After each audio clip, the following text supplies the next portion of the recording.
Welcome back to ESBR Boxing's YouTube channel in partnership with sharpbetting.co.uk, your home for all your expertise and betting analysis for not only boxing but the likes of football, horse racing, basketball, and a multitude of different sports. So if you're a man of many sports like myself and fancy a bet, get on to sharpbetting.co.uk. The link is in the description below.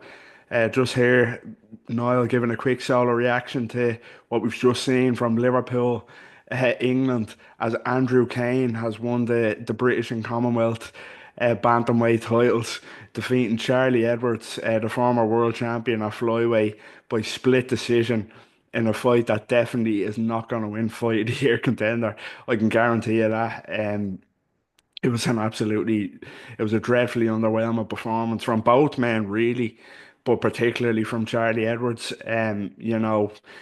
Andrew CAIN didn't do himself any favors there, but I'll get into that. But Edwards for me from the start showed absolutely no ambition to win the fight. But yeah, it's CAIN that prevailed by split decision on the judges' scorecards. Yeah, as I say, terribly underwhelming fight. In a fight a lot of people tip for fight in the night, and a fight that a lot of people were really looking forward to. But it went to the extremes of what people were expecting. Charlie Edwards to box on the back foot, move, hand speed, technical boxing ability against the aggression and the power and the come forward pressure of Andrew CAIN. But Charlie Edwards, it crossed over the borderline into too negative. It really did. You know, Boxing fans can appreciate, the purists can appreciate the kind of back foot boxing and moving, the skill, the technical skill, and that sort of ability. But you need to kind of you need to balance that out with, engaging at some point in the fight. You really do, especially when you're fighting a Scouse fighter, a Liverpool man in his own home city. You were never going to win a fight fighting like that. You really weren't. It was constant running, constant back foot moving, and the odd one or two jabs, to Andrew CAIN.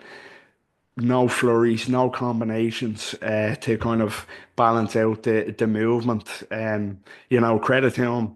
The biggest compliment I can pay him tonight is how he moved that much for 12 rounds and had the engine and the conditioning and the cardio to do that.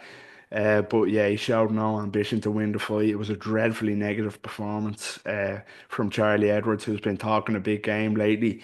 I know he beat a Samba, but he didn't look great against a Samba, and this was a big opportunity for him in what's kind of a last run now at a big title. Onto kind of whether it's domestic, British Commonwealth or even world titles. This was a big opportunity for him, and when he needed to stand and engage to kind of win rounds decisively, he didn't do it. As I say, I know that's what Charlie Edwards was gonna do, but you have to strike that balance between back foot boxing and actually winning rounds and showing ambition to win rounds and catching the judge's eye. And he done absolutely none of that until the last couple of rounds. He pulled it back to make it as close as it was on the scorecards. But that kind of brings me on to my next point of what I was going to talk about, was that Andrew CAIN done himself absolutely no favors tonight. You know, Frustration, I can understand.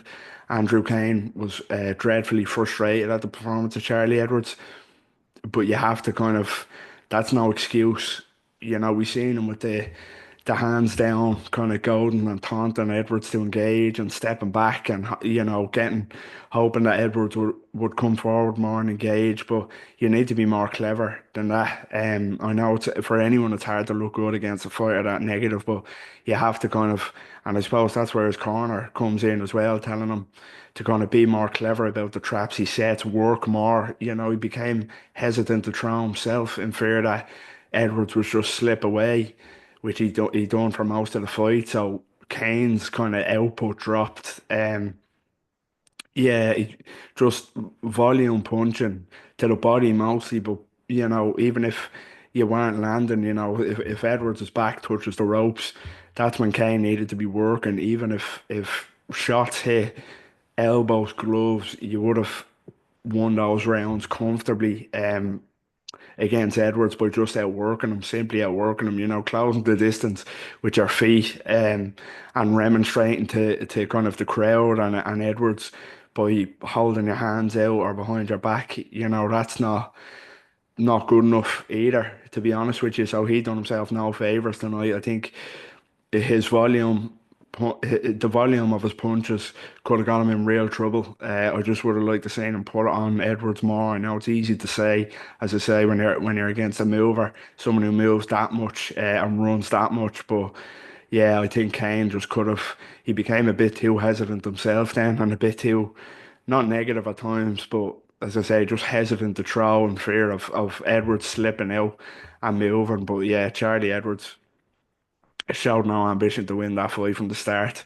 I can understand, that's his style, and especially against an aggressor like Andrew Kane, but you have to kind of you have to engage at some point. Andrew Kane, as much as I complain about Andrew Kane there in that fight, I would have hated for Charlie Edwards to be rewarded for that performance with a win. As much as he may have deserved it, in the end, that just shows you how kind of underwhelming Andrew Kane's performance was. But you can't reward performances like that from Charlie Edwards. I think the referee should have been stepping in more often to encourage engagement between the two men, but particularly Edwards. Yeah, very frustrating night all round in Liverpool. And I suppose the question is, now that we're glad that's over, is what's next for Andrew Kane? Commonwealth champion, British champion. What's next? It has to be big fights, big fights now for Kane. He's not a young man anymore, he's seasoned in the pro game. And bantamweight is a very interesting division with the Japanese fighters. You've got the champions Tsutsumi, Nishida, Takai, Nakatani. Would that be a step too far at the minute? Probably would be. Maybe the likes of a Takai or a Tsutsumi would be more favourable if it was to be a world title. But I'd still pick the Japanese fighters there. They're just like in a league of their own at the minute. And other potential fights it could be the likes of a Jason Maloney maybe as a headliner in Liverpool, a Daigo Higa. You've got legends like Estrada now up at bantamweight, Rungvisai.